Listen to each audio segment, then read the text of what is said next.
Matindi ang init ngayong ka-adventure sa Surigao City, Surigao del Norte. At kung minsan naman ka-adventure, biglang lalakas ang malakas na ulan at may kasamang hangin. Yan.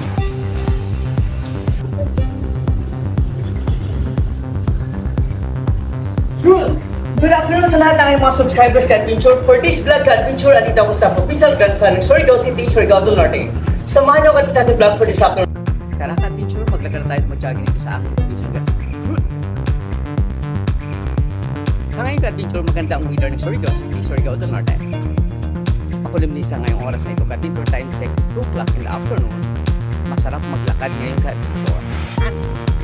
Ating iputing ka-adventure ang kabuuan ng Surigao Sports Complex or Grandstand ng Surigao del Norte, Surigao. Yun sa lahat ko mga subscribers ka-adventure, lalong-lalo ang ka-adventure na taga Surigao City, Surigao del Norte, ganito na kaganda ang ating provincial grandstand sa ngayon. Yun, karere-open lang ito ka-adventure. Kaya sarap maglakad.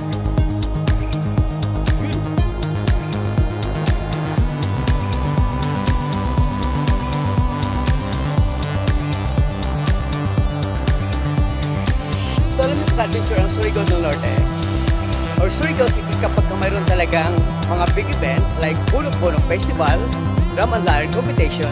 Dito talaga ginaganap sa grandstand na itong adventure kasi napakalawak na lugar at maganda pwesto at maganda talaga dito iganap ang lahat ng mga big events kasi dito sa likod din makikita natin adventure lahat ng mga tao na nanonood ay dyan lahat nakapupo at tumitingin sa competition na yung adventure. Yun!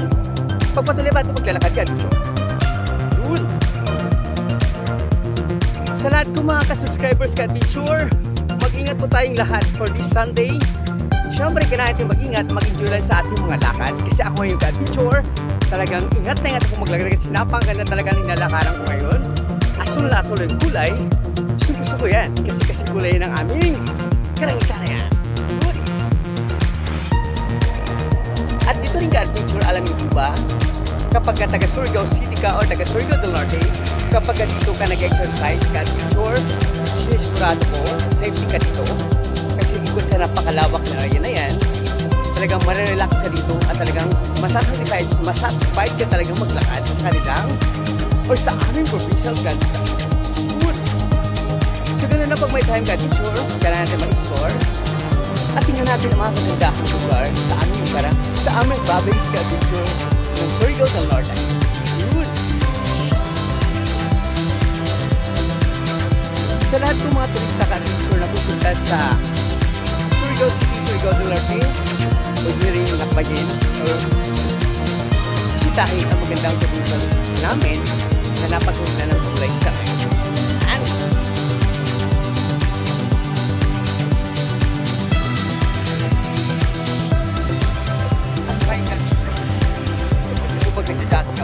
Or nag-walk sa lugar na ito pag-akas. Siyempre, hindi ko sulog-sulog ito. Pixel Grandstand. Yan! At alam niyo po, ka-adventure, karere-open na ito ka-adventure na kung nakaraang araw pa ata hindi ako nagkakamali ha.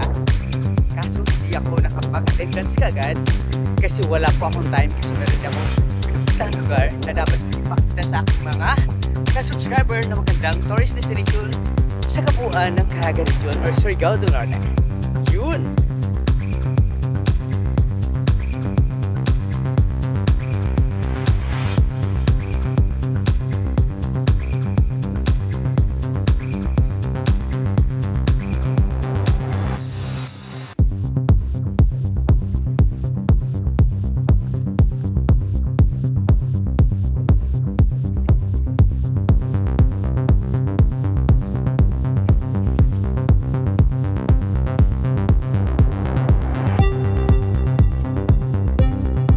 Adventure, for 15 years akong naka-stay dito sa aming province, Surigao del Norte, Surigao City.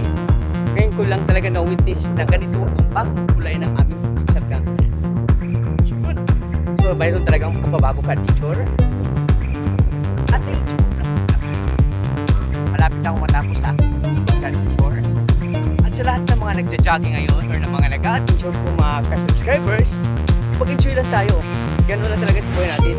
Kailangan natin enjoy ang ating buhay, yung sarili, Kasi ako, enjoy ako naglakad dito sa napakalawak na provincial grandstand or provincial sport complex. Like Surigao del Norte, Surigao City. Good.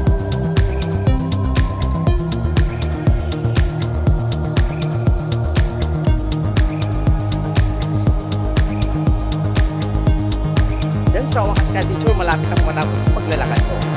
At mayroon naman ako natutunan ka dito. Bye ka, teacher! All that, teacher. Happy Sunday, everyone!